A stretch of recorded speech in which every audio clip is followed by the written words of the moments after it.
Sådan. First take. Sådan. Det er det der filmklap, ikke? Ja, filmklap. Vi mangler stadig den der, hvis der er nogen, der vil sponsorere sådan en klapper.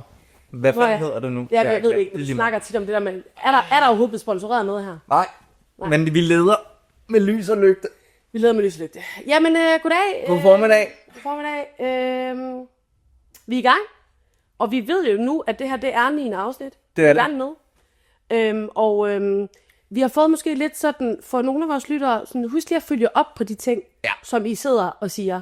Der er noget med en cliffhanger og... Sådan, ja, og den vil vi faktisk ikke have på os, eller vi vil gerne have den på os, men vi vil faktisk også gerne gøre noget ved det. Så derfor har vi lidt snakket om, at her 9. afsnit, det skal handle om det der med, hvad sker der, når man ikke får stået op for sig selv, eller sådan, man ikke får reageret på de følelser, man mærker, eller hvis der er nogen, der kører ind over, eller sådan, hvis man får reageret måske lidt for meget på de følelser. Er det ikke sådan noget, Michael? Jo, det var jo den jul, nogen af os havde, altså, hvor der blev råbt og skrædet, og altså, det gik, nogen vil mene, det gik helt galt, og andre vil mene, det var faktisk sundt. Ja, og det er det, vi skal snakke om. Det er det, vi skal snakke om. Så skal vi ikke lige, inden vi går i gang med at snakke om den cliffhanger, som du kastede ud, sige velkommen. Vil du sige velkommen? Velkommen til Forvirret. Forvirret, yes.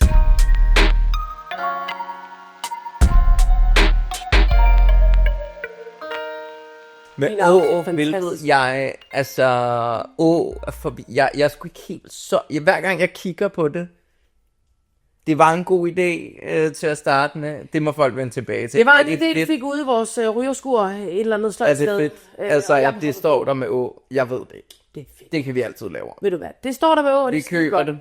Men Michael, skal vi gå i gang, eller hvad? Ja, lad os gøre det. Der er ingen grund til at tale podcasten ned, for det går jo rigtig godt. Det er dejligt at høre. Det skal rigtig dejligt. Når jeg kigger på tallene, så må jeg bare sige igen. Der er nogen, der hører sådan. Tak. Fordi I lytter med.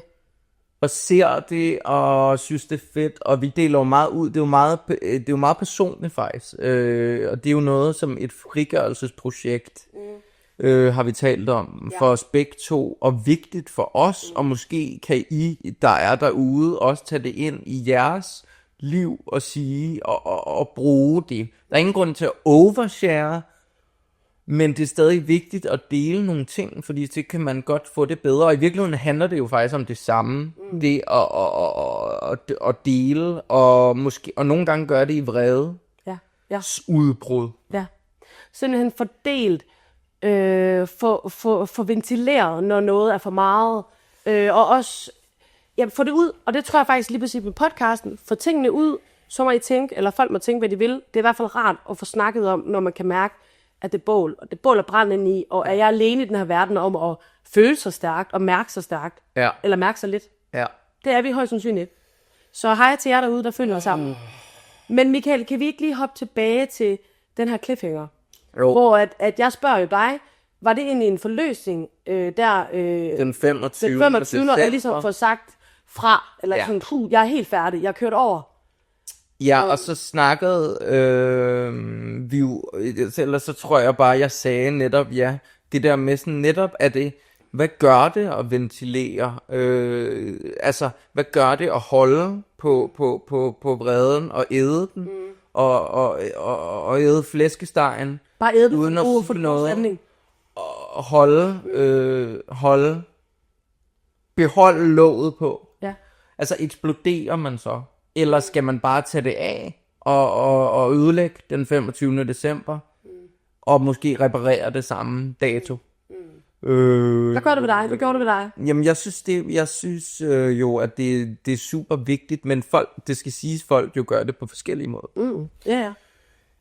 Men jeg har lært, at det er super vigtigt at tage den op i momentet. Og jeg ved ikke, om det er et svar. Altså, jeg har brug for hjælp fra dig her, som jo også gør det, har jeg ladet mig fortælle. Ja. Altså, jeg tænker bare, at sådan det der med, som du sagde i hvert fald i tidligere podcast, eller sidste afsnit, at det var ikke nødvendigvis sådan positivt, altså der ligesom, når man ligesom har så skabt en dårlig stemning, som det jo nogle gange kan være, at det bliver sådan betegnet som en dårlig stemning, når man egentlig fortæller, hvordan man har det. Ja. Fordi man måske nu siger jeg mand, jeg kan godt komme til at fortælle det lidt for sent, hvordan jeg har det, fordi jeg pludselig kommer til at tænke, fuck, sådan her har jeg det. Og så kan det komme ud som et brag, og så kan det blive modtaget lidt sådan, hold da op, den dårlig, nu kommer du rigtig her med alt dit. Med hele bagagen. Og det der med at lære sådan lige at gøre det måske op til, så personen ikke overfor bliver sådan slagtet. Ja, det er virkelig en svær diskussion, fordi vi bliver jo oplært her i det dejlige, kolde Danmark i at holde på det, ikke? Ja, præcis. Men for eksempel der, så havde du ligesom fået sagt fra der i julen og sådan, og så havde I ligesom, så blev det ligesom, der var den dårlige stemning, eller det var jo ikke fordi den gode stemning kom med det samme, altså. Nej, det var dårligt men det kan I godt være, lang tid, men det er jo bare, det er jo bare et vilkår, at det er jo ikke altid godt, Men det er okay for dig at være i? Fortryder du så, jeg skulle bare holde kæft? Eller sådan? Nej. Det fortryder jeg bestemt ikke. Okay. Nej, det gør jeg ikke, fordi det kan jeg ikke. Okay. Fordi man kan se det på mig. Så når du får sagt fra, det er bare fordi, det er lidt nysgerrig på, fordi når man siger fra, og det kan være i alle mulige situationer, så kan det være, at forløsningen kommer lige efter, og man er sådan, man forsoner med en ven, man måske har tænkt, du har sgu ikke været den ven, jeg godt gad, du havde været, og personen bliver fornærmet, og man så frem og tilbage ikke får forløsningen med det samme, så kan jeg i hvert fald godt få det sådan, jeg skal bare holde min kæft. Ja. Hvad sker der ved dig? Ja, det forstår jeg godt, og det er jo også forskellige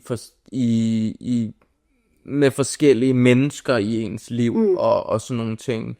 Men jeg tror, det er vigtigt at mærke efter, hvornår man skal dele ud af noget. Altså mærke situationen. Det kan man også godt komme til at glemme, hvis nu man bare kaster fra sig. Ja. Og det kan også godt være unødigt ubehageligt for folk, men det er også vigtigt at mærke, når man kan mærke, at det gør en ondt eller et eller andet, så sige det. Ja. Så kan der kan være noget fra.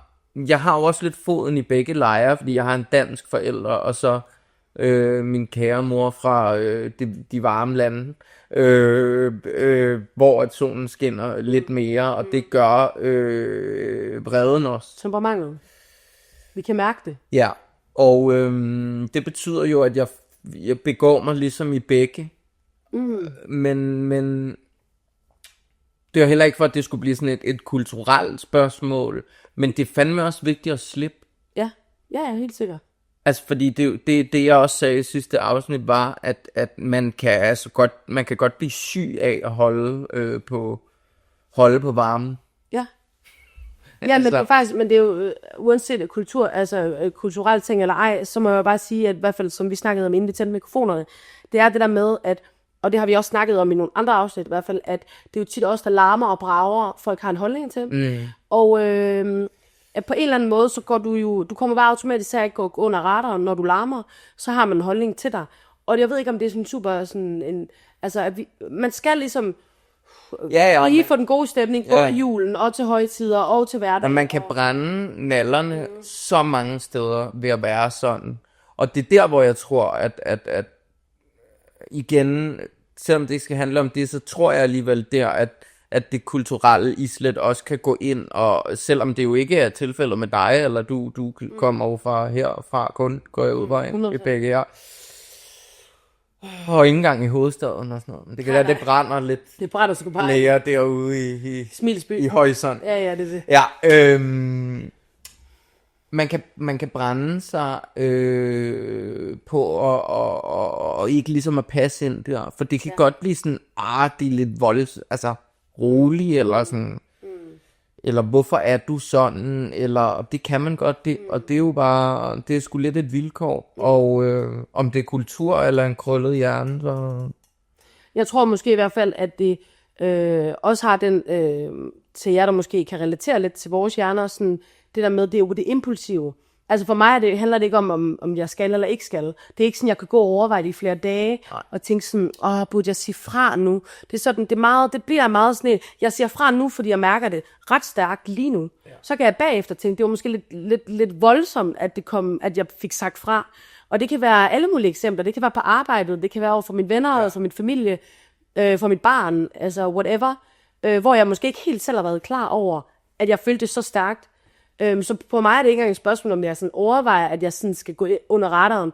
Og sådan, men jeg kan godt, altså jeg kan jo også godt, jeg har jo tillært mig at maskere og være det gode eksempel og ude i verden, og man skal heller ikke bare komme med alle sine store holdninger hele tiden. Mm-hmm. Men når det rammer min retfærdighed, sådan at jeg bliver pakket lidt sammen, hvis jeg får sagt fra over for et eller andet, så det bliver sådan en mærkesag for mig. Det er virkelig et svært emne faktisk, når man lige tænker over det. Fordi vi har lært, at vi skal sådan, altså vi ved jo godt, hvordan vi begår os i samfundet og sådan noget, ikke? Ja. Man stiller sig jo ikke op, og du ved, hvis kaffen er lidt kold på caféen, så kaster du den jo ikke efter ham, der lige har serveret den for dig. Du går op og siger, eller det gør man måske, drikker man den bare kold. Hvad gør du? Jeg var på en café tidligere i dag, hvor den var lidt kold, og jeg drak den. Og det var sådan ikke så rart. Jeg skulle have været op og sagt sådan, mester, kan du lave en ny? Ja. Den har kostet mig en halv husleje. Fordi det er jo okay. For det er okay jo. Ja, det er nemlig okay. Og jeg er nemlig typen, der godt kunne finde på det. Min mor har altid gjort det. Det er jo i de små, det der med at sige fra over for den kolde kaffe, men lige har betalt en halv formue for. Men også buschaufføren, ikke, der kigger skævt til en, eller kontrolløren, der lige har givet en bøde. Det er jo bare sådan, det er. Der skal du ikke gå bananas. Så går det galt, ikke? Men det er sjovt. Okay, jeg har faktisk det der med at sige fra. Jeg har et ret sjovt eksempel, fordi jeg kan rigtig godt lide at sige fra over for noget, hvis jeg føler mig grænseoverskredet, eller der er noget, der sådan virkelig, hvor jeg tænker, at det her, det er ikke i orden. Min kæreste, og jeg synes, det er sjovt, fordi jeg kan egentlig, det er faktisk ikke særlig meget, der sådan kan gøre mig helt flov. Men vi står på en sushi-restaurant, og der står nogle drenge og sådan snakker om, hvor meget de har overspist. Altså, de har virkelig overspist, og de skal brække sig. For helvede, de skal brække sig. Altså, sådan rigtig den der, meget voldsom stemning. Og det er sådan, at han sidder og hører det, og han bliver mere og mere sådan, for ham, det rammer helt hans værdier, fordi at man er sådan, altså, pæn, man spiser ordentligt, og du ved, man snakker ordentligt og sådan noget. Og jeg kan mærke sådan, lad det der passere sådan. Det er ikke, altså, jeg synes heller ikke, at man behøver at stå og råbe på den der måde, hvor man skal brække sig, når man sidder og spiser. Men jeg tænker, lad nu de drenge. Altså, det bliver for flovt, det her. Og så siger han så, hey, kunne I ikke være søde og gå et andet sted hen og snakke om, hvor meget I skal brække jer? Fordi vi sidder faktisk lige her og spiser. Og det synes jeg var fedt, han siger jo fra. Men jeg bliver så flov. Okay. Jeg bliver sådan her, nej. Ej, nej, hvor er det pinligt. Altså, det kan du da ikke. Nej, hvor er det pinligt. Altså, den måde, du ligesom også, fordi drengene var jo sådan unge fyre, som blev helt små og gik ud af døren. Og det synes jeg var lidt synd for jer. Ja. Og så tænker jeg bagefter, det må være sådan, det er at være ven med mig. Fordi at rigtig ofte, så er jeg sådan. Så er du faktisk ham? Ja, okay. Og hvor at mine venner, Karo, det er lidt for meget, eller sådan. Ja.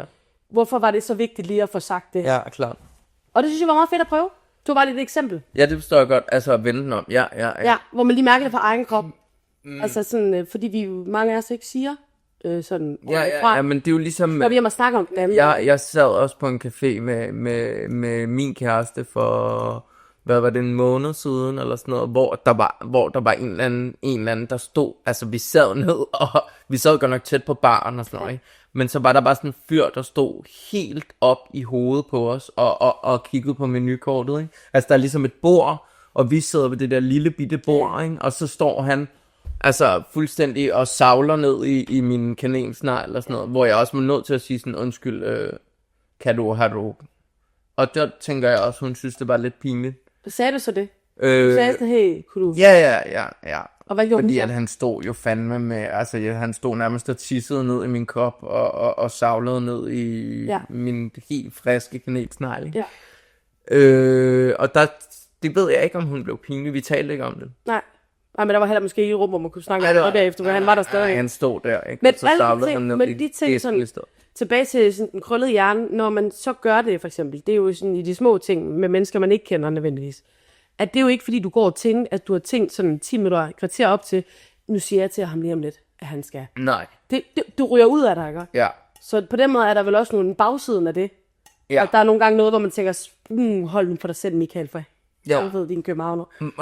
Ja. Men det er jo en anden situation end den 24. december, hvor man sidder der, men hvor at der ville der helt sikkert være mange, der tænkte sådan, at det kan du simpelthen ikke være bekendt, at du tager den her op lige midt i flæskestegen. Nej. Men på en eller anden måde... Og det du tager op, det er jo hele, til jer der ikke hørte det sidste afsnit, det er jo det der med konceptet i julen, og hvor meget... Jul, og alle hader hinanden og sig selv, og vi skal sidde der alligevel og spise den samme middag, og jeg kan du lige trykke en gang der, og se om det virker. Ja, det gør det. Oh, yes. Og man sidder der, og man tænker, det virker jo ikke, at vi sidder her. Altså, så derfor tog jeg den op. Vi var heldigvis ikke så mange. Jeg havde måske ikke ødelagt 100 menneskers juleaften. Men på en eller anden måde er det også det bedste tidspunkt at gøre det. Dårligste og bedste. Men når du så sådan... Det er kraft, det er der, det brænder allermest.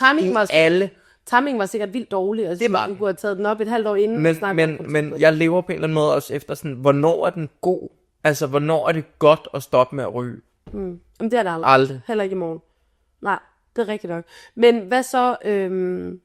Jamen, fordi det er jo netop det, hvis man lige skal tænke over det bedste tidspunkt, og sige til sin mor, at jeg føler ikke, du er et eller andet. Ja, eller parforholdet, der ikke fungerer. Det skal være, når det er allerbedst, og når vi har hygget os allermest. Men så tror jeg, i den proces, fordi jeg tænker, det må mange jo tænke, hvis vi skal have det bedste tidspunkt, så har man jo allerede næsten gjort sig selv syg, tænker jeg. Ja. Eller hvad? Ja, men så det er jo der, hvor vi ender ved julefrokosten. Ja. På arbejdet, og man bunder 4 flasker vodka, og så går det galt, ikke? Og så dagen efter, så har man ødelagt alt. Og så kan man ikke engang tage hjem til Brøndby i parcelhuset, fordi at man har ligget, og altså det er jo... Ja. Vi skal ikke derud. Nej, men jeg tror heller ikke, vi kommer derud. Vi kommer ikke derud, hvor vi ikke... kan jeg love dig for, at vi ikke gør. Vi kommer ikke derud. Men der er folk derude, som måske har brug for at høre, at det er fandme vigtigt at tage noget af altså at åbne låget inden. Ja, inden det går galt. Og heller ikke ting, altså timingen er der alligevel aldrig rigtigt. Der er aldrig rigtigt den fede timing. Det er helt sikkert selvfølgelig, du kan jo aldrig vide, vi kunne igen kun holde den på ved os selv, sådan, hvornår vi er klar til at sige, jeg kan faktisk mærke, at jeg har gjort det for dig, og jeg føler, at det er en presbold, fordi jeg føler måske ikke, du gør det tilbage, og jeg savner måske mere alt muligt. Det kan være parforhold og venskab og alt muligt andet. Vi kan jo aldrig vide, hvad det er hvad for vores modtageren står, og det er der problemet nogle gange ligger, tænker jeg, fordi at hvis vi er sådan, ikke tænker over timingen i det, så er det også nogle gange svært jo, og så tænker vi jo heller ikke over, hvor modtageren er. Nej, klart. Okay, ja, nej. Så du refererer til, at vi selvfølgelig også har et ansvar. Vi har da kæmpe ansvar, og jeg tænker, at vi der er rigtig tit sådan nogle hjerner, som er også med til at fuck det op. Rigtig godt og grundigt. Du sidder juleaften og fortæller det her til nogle mennesker, du har kær. De er slet ikke måske klar til at høre. Nej, de får det måske hjertestop. Jeg vil fortælle en mandag aften, jeg aner ikke, hvad min kæreste han har været lavet på arbejdet, eller hvor mange sager han har fået af chefen.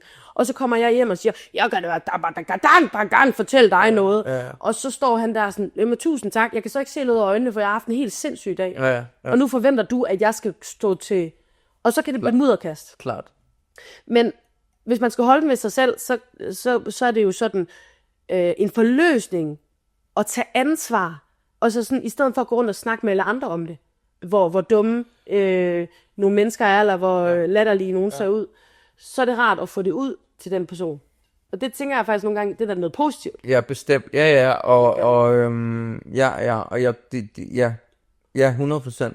Jamen, jeg går jo meget og tænker på det der med eget ansvar. Selvfølgelig har vi også et eget ansvar i det der, altså 100%. Altså, men ellers har man jo ikke haft nogen relationer i livet, altså.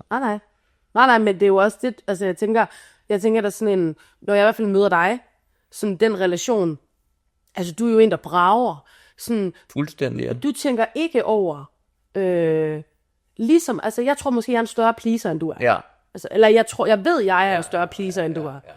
Hvor det er ret sjovt at se dig, fordi du har ikke helt det der pleaser-lag, som jeg har. Så der kan det virkelig være det sure for det råsøde. Det er overhovedet ikke det hedder. Nej, det er det ikke. Men jeg forstår godt, hvad du siger. Du får den ligesom bare bum, og så kan man tænke, Hold da kæft, mand. Ja, jeg er klar. Og det har jeg jo det har jeg bare lidt videt mig til. Fordi jeg kan ikke, det andet kan jeg ikke. Det vil ikke være autentisk. Det er jo hårdt, altså for nogen. Kan du, hvis du bliver nødt til det? Jamen i visse sammenhænge er jeg jo nødt til det. Altså der er man jo nødt til at gøre det for at komme fremad. Altså du ved, altså sådan er det bare, men Høflighed. ja, selvfølgelig. Det har jeg jo også lært, selvfølgelig. Men det er det, folk køber sig ind på. Det vil sige, på vej i et nyt parforhold med dig, så ser de den side af det ret hurtigt.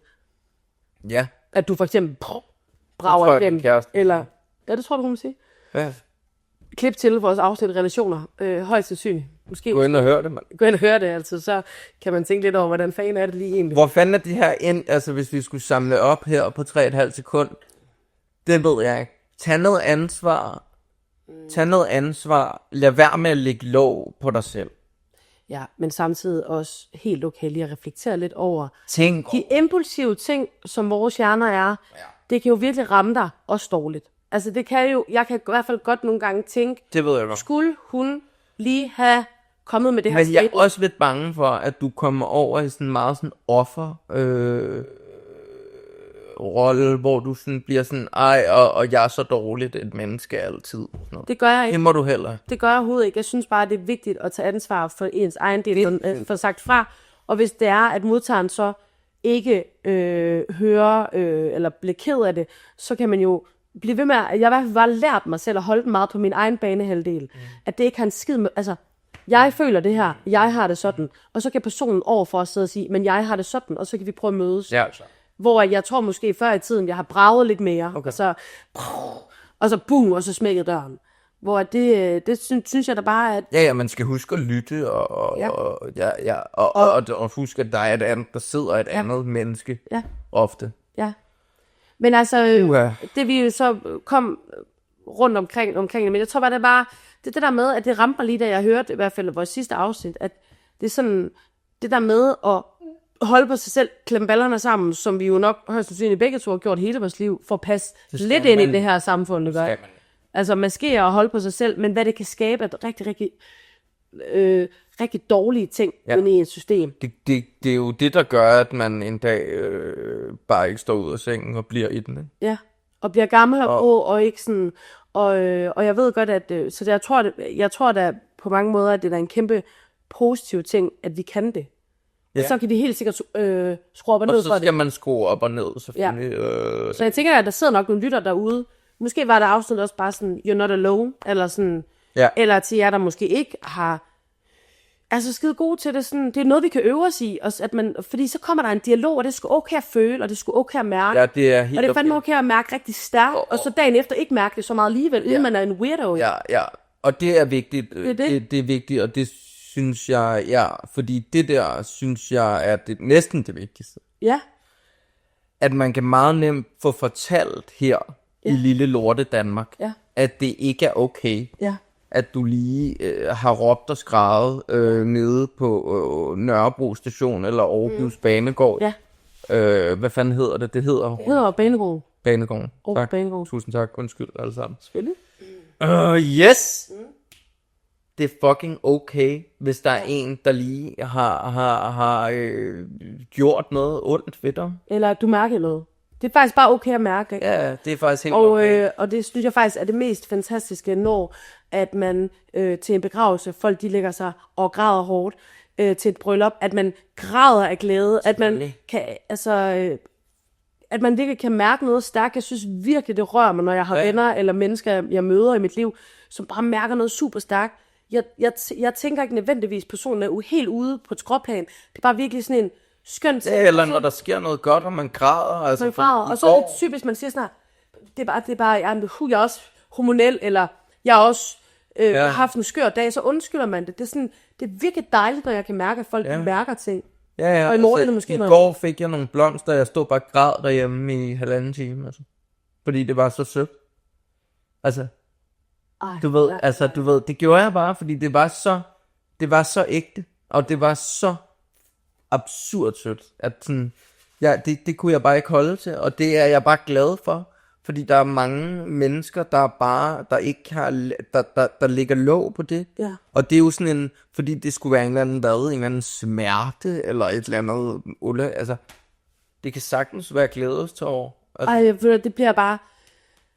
det bliver jeg simpelthen så glad for at høre. Jeg synes, det er så stod rørende. Jeg synes, det er så vildt. i underbukser, og så pludselig er der en fucking blomsterdame, der ringer på min dør, og kommer op med en buket blomster.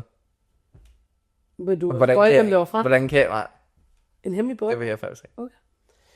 Wow. Ej, men hvor er det vidunderligt.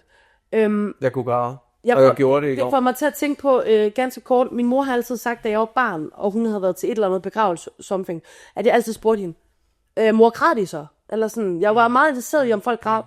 Og det er jo sådan, det ved jeg det ikke, Karoline. Og jeg er sådan, jamen jeg tror, der grund til, at jeg har spurgt, at jeg sådan meget, har været altid meget sådan hyperfokuseret på folks følelser. Ja. Og at græde, så kan jeg forstå, du føler noget. Du mærker noget. Og at grine, okay, du føler noget. Det er sådan, jeg kan forstå det nogle gange bedre, end det der med sådan, ja, det var fint, og det var dejligt, og sådan. Så kan jeg godt have det sådan lidt, there is something, hvad er der inde i dit system? Men jeg kan forstå det, så når man græder 1,5 time over nogle blomster, så er jeg sådan, det kan godt være, der er meget mere på spil, men du er jo også bare røvglad for, at du har fået de her blomster. Det kommer måske et godt sted i livet, og det rammer et eller andet noget. Jamen, det var da bare så smukt, altså tænk at ja. Prøv tænk lige at have en bøl for dig, jeg bare, jeg elsker det, jeg elsker også bare blomster. Og jeg elsker også bare, at der er kommet meget mere fokus på, at alle skal græde, uanset køn, uanset mennesker, uanset dyr, og jeg ved ikke hvad. Vi skal bare græde, og det skal føle. Så det er faktisk det. Det er det, jeg er mænd og kvinder derude, og derimellem, og dem, og altså, give den gas, og tud hele tiden. Græd og mærk, og så mærk sammen, og jeg tror, vi bliver sgu bedre i sidste ende, hvis vi får sagt fra, og vi får mærket, og vi får følt, og vi får så også sagt, det var måske lige i dag, var den en overreaktion, i morgen det noget andet. Og lyt, og alt muligt. Altså. Det var måske bare det, vi ville snakke om. Ja. Så ja, krøllede hjerner, der sker mange ting, og vi kan være på farten, men hold nu op, hvor føler jeg? Det kan jeg sige for mig selv. Jeg føler sgu stærkt. Ja. Shit, hvor føler jeg stærkt. Ja. Og det er sådan, man lever, ja. Føler stærkt, og jeg føler også nogle gange, at jeg er den eneste, der føler så stærkt. Ja. Ja, og det er også svært. Ja. Det er også svært, og der kan man jo, snakke med nogen om det. Ja, men så er det godt, vi har hinanden. Woo! Ja, hvor man... Var det det, eller hvad? Det tror jeg, det var. Tak fordi I lytter med, og med et Fuel 26 det her. Jeg skal by the way have en baby lige om lidt, og den baby bliver en fisk. Og det vil altså sige, fisk, det mest følsomme stjernetegn. Prøv at se. Seriøst, jeg mener det. Jeg får en baby, et fiskens tegn. Nej, for skal jeg føle. Følsom fisk. Jeg skal føle så hårdt. Ja. Med min lille fyr. Nå, Tillykke med det. Tak for det. Er det ikke dejligt? On that note, så skal vi jo selvfølgelig afslutte den her podcast med at høre, Michael, hvad har du i tasken? The bag. Jeg har været ude at klatre her til morgen, så jeg har nogle klatresko, lidt microphones, en bog og et kamera. Og hvad har jeg ellers? Lad os se en gang. Nogle papirer. Jeg kæmper det meget dårligt. En parfume også. Bruger du lidt parfume? Nej. Ikke nødvendigvis, jeg er gravid, men ellers så gør jeg faktisk. Okay. Så det kan jeg jo så godt igen føle. Nej, det er lidt noget andet. Det er sanseligt, men hold da kæft med. Det kan du godt lide? Det kan jeg godt lide. Ja, det kan jeg også rigtig godt lide. Hvor det er fragt og lækkert, når der er et, der så virkelig godt, som er sådan... Ja, man tænker bare... Hold da op, kom tættere på mig. Hold da. Jamen, jeg kan fortælle, at min taske er jo helt interessant, fordi jeg har ikke nogen taske. Og det er simpelthen fordi, at jeg har jo simpelthen gået på bars. Så jeg har egentlig ikke tænkt mig at slutte der. Din taske er dit hjem. Nej, og jeg er stikket ud af døren mere i dag. Taske. Ja. Nej, ja, du skal ikke gå mere. Jeg skal hente mit barn senere, men jeg har ikke tænkt mig at pakke en skid der. Du stokker. Måske en kæld. Befriende, mand. Hvis jeg skal ud og kælde. Ja, kæld. Ja. Du ved, det er det, man kan, når man er... Er det det, vi skal snakke om næste gang? Altså, hvad fanden gør man egentlig, når den har... Vi har snakket om rutiner. Og ja, men det kan vi... Altså, det kunne vi godt. Det kunne vi snakke om. Men jeg tænker faktisk næste gang, Michael, der kunne vi tage fat i det der med... Årstider, for vi er i januar, og vi er faktisk igennem januar. Så vi skal snakke om årstider, om sindet, og hvad det gør ved os. Det synes jeg måske vil være ret oplagt. Tak for i dag. Tak for i dag, venner. Vi håber, I kan bruge det til noget. Ja, det kunne være fedt. Ellers så kunne vi måske. Kunne vi ikke det? Derfor kunne det være fedt. Altså. Jo.